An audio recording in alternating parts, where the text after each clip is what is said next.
wonderful 1934 edition of Ulysses, which could be yours before 7:15, 7:30. And just two parish notices. When we finish, outside, our authors will be very pleased to be signing books. And so feel free to queue up and buy their books and let them sign them. Okay. I will start with Erica, perhaps first, to say ask her to say whatever you want to say to our Hong Kong audience. Thank you so much, David.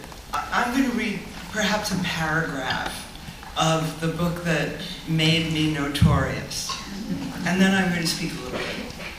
There were 117 psychoanalysts on the Pan Am flight to Vienna, and I'd been treated by at least 6 of them, and married a 7th. God knows it was a tribute either to the shrink's ineptitude or my own glorious unanalyzability that I was now, if anything, more scared of flying than when I began my analytic adventures some 13 years earlier. My husband grabbed my hand therapeutically at the moment of takeoff. "Christ, it's like ice," he said. He ought to know the symptoms by now, since he's held my hand on lots of other flights. My fingers and toes turn to ice. My stomach leaps upward into my rib cage. The temperature in the tip of my nose drops to the same level as my fingers, and my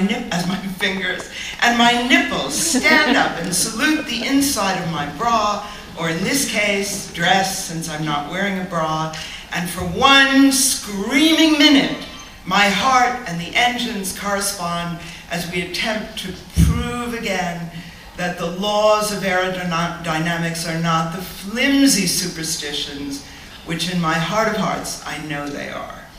Never mind the diabolical information to passengers. I happen to be convinced that only my own concentration and that of my mother, who seems to expect her children to die in a plane crash, keeps this bird aloft. This is the first paragraph of Fear of Flying. I didn't read you the stuff about the zipless fuck. But this book is how I got from being a respected younger poet who won all the awards Sylvia Plath and W.S. Merwin won, to being the happy hooker of American literature. It's been quite a journey.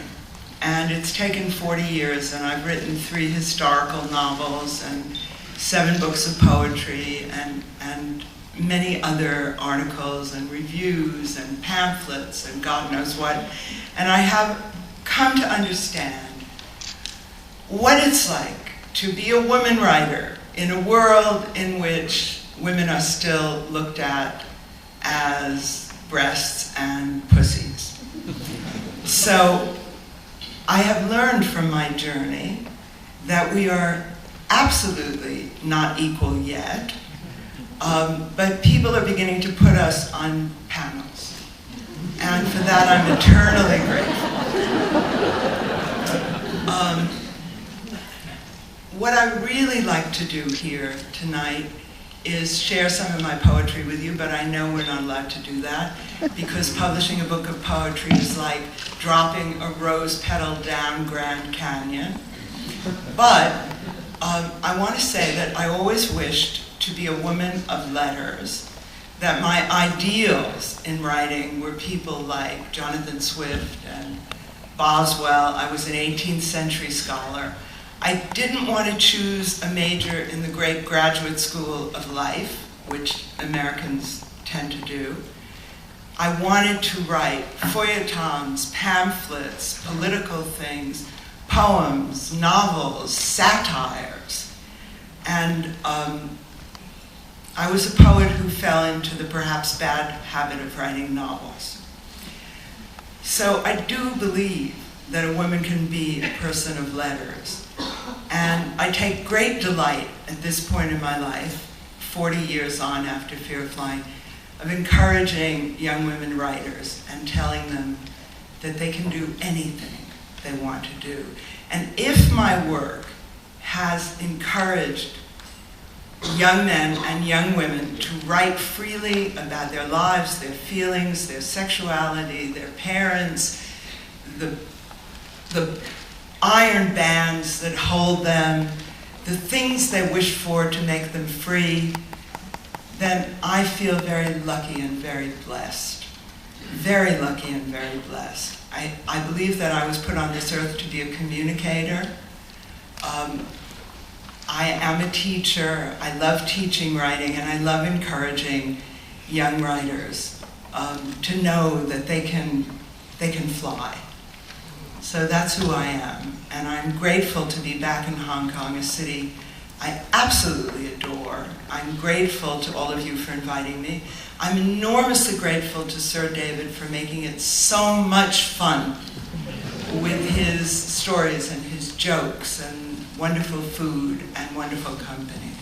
So thank you.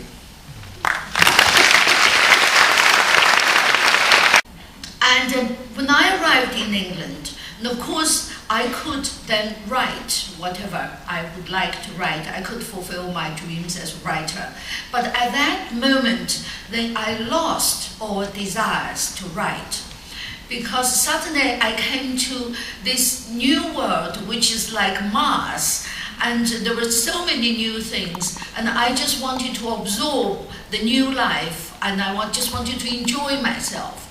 Whereas to write would mean to look back and look inward, and to look at some things I just prefer to forget.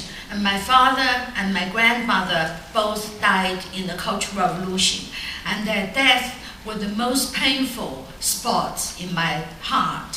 So I just didn't want to think about it, and I wanted to enjoy life.